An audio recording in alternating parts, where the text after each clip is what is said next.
بسم اللہ الرحمن الرحیم۔ کتاب ایک فرد ایک ادارہ، سامان حیات علامہ ڈاکٹر سید مجتبیٰ حسن کامون پوری اعلی اللہ مقامہ، مصنفہ عندلیب زہرا کاظمی، جسے آپ سن رہے ہیں سید حیدر عباس رضوی کی زبانی۔ خطابت۔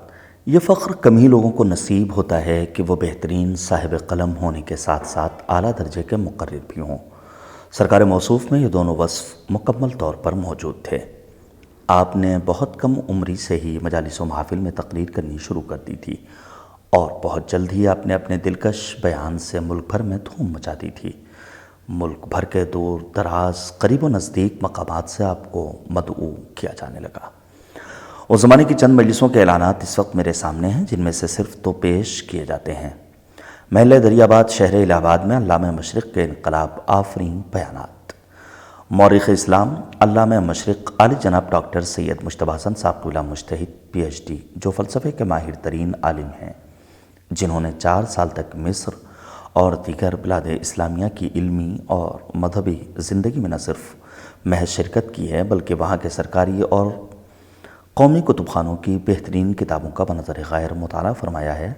آپ وہ بزرگ ہیں جن کی ہستی میں ایک مکمل انسان کی امن پسندانہ ذہنیت اور ایک ماہر مذہبیات اور اسلامی فلسفے کی باریک نگاہی اور وسیع النظری کے جوہر نمایاں طور سے دیکھے جا سکتے ہیں۔ آپ نے قدیم و جدید علم و تہذیب میں ایک درمیانی راستہ نکالا ہے۔ آپ نہ تو بعض متعصب کوتاہ نظر اور تنگ دل اہل مذہب کی طرح خلاف فطرت فکر و نظر رکھتے ہیں اور نہ انتہا پسندوں کی طرح اس تہذیب اور مطلق العنانی کو جائز سمجھتے ہیں جس سے مہذب اور امن پسند دنیا تنگ ہو چکی ہے۔ آپ وہ پہلے بزرگ ہیں جو عوام میں ذہنی انقلاب کے کوشاں ہیں اور فرسودہ مجلسی نکات اور لاطائل خطابت کے مخالف ہیں، بلکہ مذہب کے اتقی اور تفصیلی عناصر کی اصلاح اور تجدید کی دعوت دیتے ہیں۔ مندرجہ بالا واقعہ سن 1360 ہجری کا ہے، جو الہ آباد کے معزز رئیس آغا علی خان صاحب کی جانب سے منعقد ہونے والی مجالس کے سلسلے میں شائع ہوا تھا۔ ان میں یونیورسٹی کے پروفیسران اور شہر کے رؤساء اور معزز حضرات شرکت کرتے ہیں۔ اسی زمانے میں اخبار پیام اسلام لکھنؤ کی ایک اشاعت میں یہ اعلان شائع ہوا تھا۔ سیتاپور میں عشر محرم۔ علامہ ڈاکٹر سید مجتبیٰ حسن صاحب کامون پوری نے حالات حاضرہ کی روشنی میں شہیدان راہ حق کی زندگی کو کچھ ایسے انوکھے انداز سے پیش کیا کہ جس سے عام طور پر روح کا سکون اور قلب کو اطمینان حاصل ہو۔ انہی فاضلانہ اور پرمغز تقریروں کا اثر یہ تھا کہ خوش عقیدہ حنفی بزرگ نے 7 محرم کو ایک مجلس اعلیٰ عالم نگر میں منعقد کی اور اس میں ڈاکٹر صاحب کا بیان ہوا۔ اس میں ہر فرقے کے لوگ موجود تھے۔ عام طور پر ہندو مسلم دونوں طبقوں نے ڈاکٹر صاحب قبلہ کے بیان کو پسند کیا۔ اب یہ تجویز ہوئی کہ بڑے پیمانے پر ایک مجلس منعقد کی جائے اور ڈاکٹر صاحب کو زحمت تقریر دی جایا کرے۔ یہ مجلس انشاءاللہ ہندو مسلم دونوں کی جانب سے ہوا کرے گی۔ اخبار پیام اسلام لکھنؤ، صفحہ نمبر 8، مورخہ 8 دسمبر سن 1947 عیسوی۔ رائے پور میں بھی برابر مجلس پڑھنے کے لیے تشریف لے جایا کرتے۔ رائے پور میں آپ کی مجلسوں کو بیحد پسند کیا جاتا اور لوگ آپ کی تقریر سننے کے لیے بے تاب رہتے۔ مولانا محمد یوشا صاحب فیضی زنگی پوری فرماتے ہیں کہ ایک بار علامہ رشید ترابی مرحوم مغفور رائے پور مجلس پڑھنے تشریف لے گئے۔ وہاں ان کی مجلس کو بہت پسند کیا گیا، مگر ساتھ ہی اہل رائے پور نے یہ بھی کہا کہ علامہ رشید ترابی بہت اچھا پڑھتے ہیں، مگر علامہ کامون پوری والی بات کہاں۔ پاکستان سے بھی آپ کو برابر مدعو کیا جاتا۔ پاسپورٹ اور ویزا کی زحمتوں کے سبب آپ صرف 2-3 بار پاکستان تشریف لے گئے اور وہاں بھی آپ کی سحر بیانی کی ملک بھر میں دھوم مچ گئی۔ حسینی مشن پاکستان کے شعبہ نشر و اشاعت کے ناظم جناب تحسین جعفری تحریر فرماتے ہیں، پاکستان حسینی مشن کے ایک سالانہ اجلاس میں علامہ صاحب قبلہ اعلی اللہ مقامہ کا خطبہ صدارت ایک تاریخی حیثیت رکھتا ہے جسے ہم کبھی فراموش نہیں کر سکتے۔ مکتوب بنام ڈاکٹر قاسم مجتبیٰ، مورخہ 20 نومبر سن 1974 عیسوی۔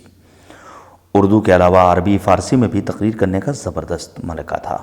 مانچسٹر انگلینڈ سے جناب سرفراز حسین صاحب رضوی نے ایک واقعہ تحریر کیا ہے جس سے اندازہ ہوگا کہ ابتدا سے ہی ان کے انداز بیان میں کیا تاثر تھا اور زبان و بیان پر کیسی زبردست قدرت تھی۔ موصوف لکھتے ہیں، تقسیم ہند کے موقع پر میں ناگپور میں تعینات تھا۔ سن 1944-45 میں ہم نے مولانا صاحب کو ناگپور مدعو کیا۔ یونیورسٹی میں علوم مشرقیہ کی کانفرنس زیر صدارت پنڈت شکلا چیف منسٹر صوبہ سی بھی منعقد ہو رہی تھی۔ ایک سیشن عربی کا تھا۔ اس اجلاس میں ہندوستان بھر کے چوٹی کے عربی دان حضرات موجود تھے۔ صدارت کے لیے کسی صاحب نے ایڈیٹر مدینہ اخبار بجنور یوپی کا نام تجویز کیا۔ چند اور حضرات کی رائے کے پیش نظر ایڈیٹر صاحب کرسی صدارت پر متمکن ہو گئے۔ اس وقت میری عمر 20 سال تھی۔ مجھ سے یہ برداشت نہ ہوا کہ قبلہ کامون پوری صاحب کی موجودگی میں محض ہاتھ اٹھا دینے سے کرسی صدارت پر کوئی جا بیٹھے۔ چنانچہ میں نے کھڑے ہو کر اس طریقہ کار پر احتجاج اور اعتراض کیا اور یہ تجویز پیش کی کہ بجائے ہاتھ اٹھانے کے صدارت کے لیے کوئی معیار مقرر کیا جائے۔ وزیر اعلیٰ نے میری اس رائے سے اتفاق کرتے ہوئے اعلان کیا کہ کرسی صدارت کو خالی کر دیا جائے اور جو صاحب دیے ہوئے عنوان پر 10-15 منٹ عربی میں تقریر فرمائیں گے اور آدھے گھنٹے میں دیے ہوئے عنوان پر وہیں ایک مضمون تحریر کریں گے، وہی کرسی صدارت کے مستحق ہو سکتے ہیں۔ اب کیا تھا؟ مجمع میں کھلبلی مچ گئی۔ چند لوگ تقریر کے لیے اسٹیج پر آئے اور ناکام گئے۔ اسی طرح اکثر لوگ تحریر میں بھی ناکام ہوئے۔ جب علامہ کامون پوری کا نمبر آیا تو انہوں نے اپنی تحریر و تقریر سے حاضرین پر سکہ جما دیا اور اس طرح وزیر اعلیٰ نے مولانا موصوف سے عرض کیا کہ جناب والا کرسی صدارت پر تشریف لے جائیں۔ مولانا کے دوران قیام میں عام مسلمان مختلف علاقوں سے مذہبی اور علمی معلومات حاصل کرنے کے لیے چوک در چوک ان کی خدمت میں حاضری دیتے تھے۔ مکتوب نامہ اندلیب زہرا، مورخہ 18 اگست سن 1974 عیسوی۔ اخباروں میں آل انڈیا اورینٹیل کانفرنس کے 1946 کے اجلاس کی رپورٹ شائع ہوئی۔ اس میں آپ کی تقریروں پر اس طرح تبصرہ کیا گیا تھا: آل انڈیا اورینٹل کانفرنس ہندوستان کی مشہور بین الاقوامی جماعت ہے جس کے ذریعے مشرقی علوم و فنون و تہذیب کی نشر و اشاعت کی جاتی ہے۔ 30 سال سے کانفرنس ملک میں کام کر رہی ہے اور 13 سال سے باقاعدہ ملک کے کسی بڑے مقام پر اس کے جلسے ہوتے ہیں جس میں ہندوستان کے بہترین دماغ جمع کیے جاتے ہیں۔ یونیورسٹیوں اور کالجوں کے پروفیسران اور دیگر محققین اپنے مقالے پڑھتے ہیں جو بعد میں کتابی شکل میں کانفرنس کی طرف سے شائع کر دیے جاتے ہیں۔ امسال 19، 20، 21 اکتوبر سن 1946 کو اس کے جلسے ناگپور یونیورسٹی میں ہوئے۔ کانفرنس کو 18 شعبوں میں تقسیم کیا گیا تھا۔ اس میں مجلس علماء کی صدارت علامہ سید مجتبیٰ حسن کامون پوری نے کی۔ آپ کے عربی خطبہ صدارت کو بہت سراہا گیا۔ یمن کے فاضل Maulana Ahmed professor training college Hyderabad نے کہا، یہ خطبہ عربی زبان کا شاہکار ہے۔ اس میں اسلام کے آغاز و انجام کی تاریخ کو دریا کو کوزے میں بند کر دیا گیا ہو کہ مصداق ہے۔ متحدہ ہندوستان کے ممتاز عربی فاضل مولانا عبدالعزیز میمنی پروفیسر علی گڑھ مسلم یونیورسٹی نے اس خطبے کو مجلس علماء کا گلِ سرسبد کہا۔ جنوری سن 1967 عیسوی بمبئی میں مجلس علماء کا اجلاس ہوا جس میں علامہ کامون پوری نے شرکت کی اور تقریریں کی۔ ایک اجلاس میں حاضرین نے آپ سے فرمائش کی کہ عربی ادب پر عربی میں تقریر فرما دے۔ یہ فرمائش جلسے کے موضوعات سے کوئی تعلق نہ رکھتی تھی اور آپ اس موضوع پر تقریر کرنے کے لیے پہلے سے بالکل تیار نہ تھے، مگر حاضرین کے اصرار پر آپ کو ایک طرح سے فی البدیہہ تقریر کرنا پڑی۔ آپ نے ایسی روانی سے معرکۃ الآراء اور پرمغز تقریر کی کہ حاضرین جلسہ دم بخود رہ گئے۔ کلکتے سے مولانا وزیر حسن صاحب قبلہ بھی شرکت کرنے گئے تھے۔ وہاں سے واپس آ کر موصوف نے اس تقریر کا بڑے پرجوش انداز سے ذکر کیا۔ مولانا محمد عبادت صاحب فرماتے ہیں کہ ایک بار روس سے اسلامی علماء کا ایک وفد لکھنؤ آیا جسے جامع نازمیہ میں بھی مدعو کیا گیا۔ وہ لوگ اپنی ملکی زبان جانتے تھے یا عربی بولتے تھے، اس لیے استقبالیہ تقریر کے لیے ایک ایسے مقرر کی ضرورت محسوس کی گئی جو فی البدیہہ زبان عربی بول سکے۔ یوں تو ہمارے ہاں ادیبوں کی کوئی کمی نہیں ہے، لکھ کر تو بہت لوگ بول سکتے ہیں، مگر موقع و وقت کی مناسبت کے ساتھ فی البدیہہ بولنے کی شاید کسی کو ہمت نہ تھی۔ آخر یہ کام علامہ کامون پوری نے بحیثیت سیکریٹری انجام دیا اور مہمانوں کے استقبال کے لیے وہیں کھڑے ہوئے اور عربی میں نہایت فصیح و بلیغ تقریر کی، جس سے مہمانان گرامی بہت خوش ہوئے اور جامع نازمیہ کی عظمت ان پر ظاہر ہو گئی۔ سن 1970 عیسوی میں ایران میں مشہد یونیورسٹی کی طرف سے شیخ طوسی علیہ رحمہ کے جشن 1000 سالہ میں شرکت کرنے اور تقریر کرنے کا دعوت نامہ ملا۔ آپ نے اپنی بعض مصروفیات کے سبب شرکت سے معذوری ظاہر کرتے ہوئے مولانا سعید احمد اکبر آبادی صاحب کا نام بھیج دیا اور موصوف نے اس میں شرکت کی، اور جو مقالہ وہاں پڑھا اس کے متعلق موصوف خود تحریر فرماتے ہیں کہ اس مقالے کی تصنیف میں مجھے مولانا مرحوم سے بڑی مدد ملی۔ جناب شاہد حیدری صاحب تحریر فرماتے ہیں کہ ادارے القرار حیدرآباد دکن کی جانب سے بسلسلہ ولادت وسعادت امام جعفر صادق علیہ السلام 13 سالہ جشن ولادت منعقد کرنے کا فیصلہ کیا گیا، جس میں پورے ملک سے علماء و فضلاء اور ممتاز شعراء کو مدعو کیا گیا تھا۔ علی گڑھ سے مورخ اسلام سرکار علامہ کامن پوری کو زحمت شرکت دی گئی تھی۔ مولانا کا کرم تھا کہ اپنی علمی مشغولیات کے باوجود ہماری التجا کو قبول فرما کر 15 ربیع الاول کو حیدرآباد تشریف فرما ہوئے۔ ادارے کی جانب سے شایان شان استقبال کی تیاریاں ہو چکی تھیں۔ سرکار موصوف پہلی مرتبہ حیدرآباد کو اپنی تشریف آوری سے عزت بخش رہے تھے، لیکن سرکار والا کی سادگی ملاحظہ ہو کہ تاریخ سے مطلع فرمائے بغیر اچانک حیدرآباد پہنچ گئے۔ ہم کو اس کا صدمہ رہا کہ شایان شان استقبال نہ کر سکے اور ہمارے ارمان ادھورے رہ گئے۔ بہرحال 16، 17، 18 ربیع الاول سن 1383 ہجری 3 اجلاسوں کی آپ نے صدارت فرمائی۔ ان میں شرکت کے لیے مقامی علماء و ذاکرین و شعراء کے علاوہ بنو نجات کے حضرات بھی شریک تھے۔ یہ اجلاس حیدرآباد کی تاریخ میں یادگار رہیں گے۔ اسی سلسلے میں عزیزہ اندلیب صحرا نے امام جعفر صادق علیہ السلام کی زندگی کا سرسری مطالعہ مقالہ لکھ کر روانہ فرمایا، جسے ادارے کی طرف سے کتابی شکل میں شائع کر کے تقسیم کیا گیا۔ سرکار موصوف نے حیدرآباد کے دوران قیام ایک یادگار مجلس بھی پڑھی۔ یہ مجلس مجمع کی کثرت، بیان اور لوگوں کے جوش و خروش کے اعتبار سے یادگار مجلس تھی۔ اس میں حیدرآباد کے مشاہیر، اکابر ملت، عثمانیہ یونیورسٹی کے اساتذہ و طلباء کثیر تعداد میں شریک ہوئے۔ متفقہ طور پر شرکائے مجلس کا تاثر یہ رہا کہ ایسا سنجیدہ بیان بہت کم سنا گیا ہے۔ مقامی اخبارات میں جلی سرخیوں میں اس کی رپورٹ شائع ہوئی۔ سرکار والا نے تقریباً 1 ہفتہ حیدرآباد میں قیام فرمایا اور بذریعہ طیارہ مراجعت فرمائی۔ پاکستان سے برابر آپ کو جلسوں میں شرکت کے لیے اور محرم میں مجلسیں پڑھنے کو مدعو کیا جاتا رہا، مگر آپ صرف 2 بار پاکستان جا سکے۔ ایک بار غالباً سن 1954 میں حسین ڈے میں شرکت کرنے تشریف لے گئے، اور دوسری بار پاکستان حسینی مشن راول پنڈی کے سالانہ اجلاس کے صدر کی حیثیت سے تشریف لے گئے۔ مختصر قیام کے باوجود آپ کی تقریروں کا اہل پاکستان پر زبردست اثر ہوا۔ پاکستان حسینی مشن کے ناظم شعبہ نشر و اشاعت جناب تحسین جعفری صاحب تحریر فرماتے ہیں کہ پاکستان حسینی مشن کے ایک سالانہ جلسے میں علامہ صاحب علی اللہ مقامہ کا خطبہ صدارت ایک تاریخی حیثیت رکھتا ہے، جسے ہم کبھی فراموش نہیں کر سکتے۔ خطابت کو آپ نے ایک نیا موڑ دیا اور اپنی تقریروں اور ذاکری کے ذریعے عوام میں ذہنی انقلاب پیدا کیا۔ آپ کی تحریک پر پاکستان کے قومی معنی میں المبلغ سرگودا نے فن خطابت نمبر نکالا۔ آپ کی تقریریں افادیت بخش اور اصلاحی ہوتیں۔ آپ نے تبلیغی پہلو پر بھی بہت توجہ دی۔ اسلام پر جو اعتراضات کیے جاتے ہیں ان کے مکمل اور شافی جوابات بھی آپ کی تقریروں میں مل جاتے ہیں۔ آپ نے واقع کربلا کے اخلاقی اور ہماگیر زاویوں کو بھی اپنی تقریروں کے ذریعے اجاگر کیا۔ آپ تقریر کے پہلے ہمیشہ خوب تیاری کرتے اور متعدد کتابوں کا مطالعہ کرتے تاکہ تاریخی واقعات کے بیان میں صحت و درستی قائم رہے۔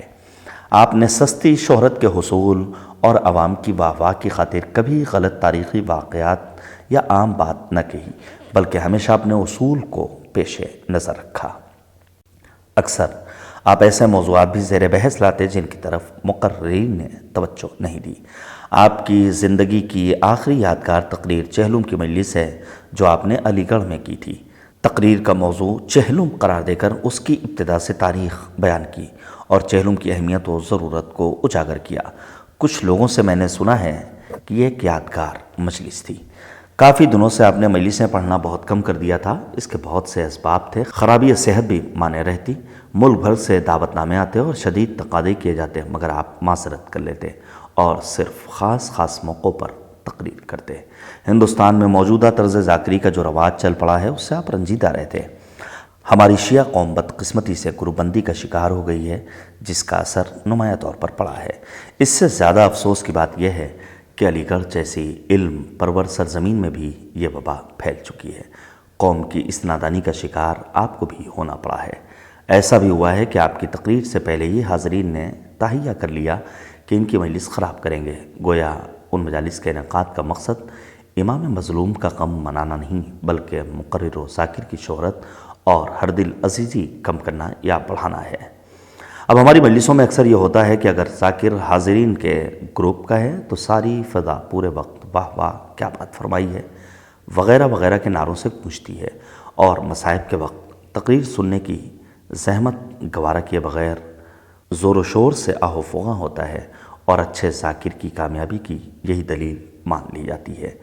اکثر کرائے کی خدمات بھی حاصل کر لی جاتی ہیں، اور اگر حاضرین مختلف گروپ سے تعلق رکھتے ہیں یا کسی سبب سے ذاکر سے مخالفت اور مخاصمت ہے تو بڑی سے بڑی بات کہہ دی جائے، داد تحسین نہیں، مصائب کے وقت کوئی روئے گا نہیں۔ اب ایسے میں جب کہ مقرر کو حاضرین جلسے کا رویہ معلوم ہو تو جوش و روانی پر اثر پڑنا لازمی ہے، مگر کئی بار ایسا بھی ہوا ہے کہ آپ نے مجلس کچھ ایسی پڑھی کہ بے ساختہ حاضرین کو فیصلہ کرنا پڑا کہ ایسی مجلسیں کم سننے کو ملتی ہیں۔ حضرات اہل سنت کے جلسوں اور سیرت النبی کے محافل میں بھی برابر آپ کو دعوت فکر دی جاتی ہے، اور وہاں بھی آپ کی پرمغز تقریروں کو بہت پسند کیا جاتا۔ علی گڑھ میں جمعیت العلماء کے جلسوں میں آپ کو تقریر کرنے کے لیے بلایا جاتا۔ اس حقیقت سے مجھے انکار نہیں کہ آخر وقت میں بحیثیت ذاکر کے آپ کی شہرت میں کمی آ گئی تھی۔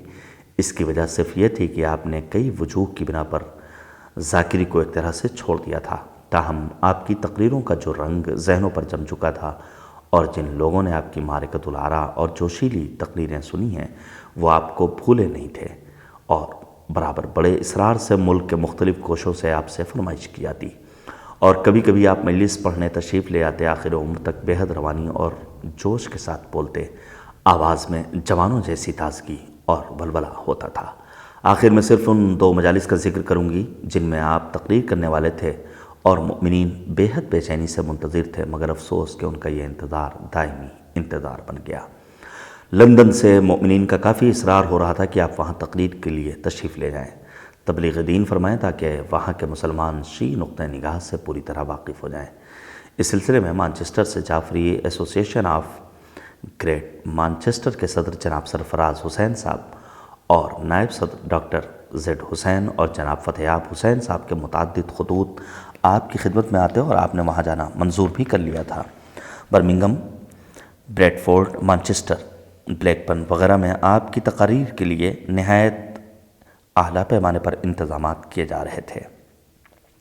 ہر نقطہ خیال کے ممتاز افراد کے اجتماع کی توقع تھی۔ روانگی کے تمام انتظامات مکمل ہو چکے تھے۔ لندن سے ہوائی ٹکٹ بھی آ چکا تھا، لیکن عین وقت پر آپ سفر کرنے سے بالکل معذور ہو گئے۔ آپ کے گھٹنے میں شدید تکلیف پیدا ہو گئی اور دونوں ٹانگیں بری طرح سوج گئیں۔ ان حضرات کا اشتیاق بڑھتا گیا، چنانچہ وہ ٹکٹ کینسل کر کے دوسرا ٹکٹ 1975 عیسوی کے لیے بھیجا گیا، اور جنوری 1975 میں آپ کا لندن جانا طے ہوا تھا۔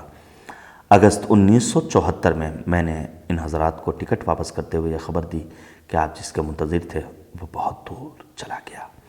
تقریباً 20-22 سال قبل آپ کلکتہ تقریر کرنے کے سلسلے میں گئے تھے، اور مسلم انسٹیٹیوٹ وغیرہ میں آپ کی تقریریں ہوئی تھیں۔ اس کے بعد کئی بار آپ کو دعوت نامے بھیجے گئے، مگر آپ کا کلکتہ جانا نہ ہو سکا۔ انجمن فیض حسنین کلکتہ کی جانب سے حسب دستور علوی ہفتہ رجب میں منایا جانے والا تھا۔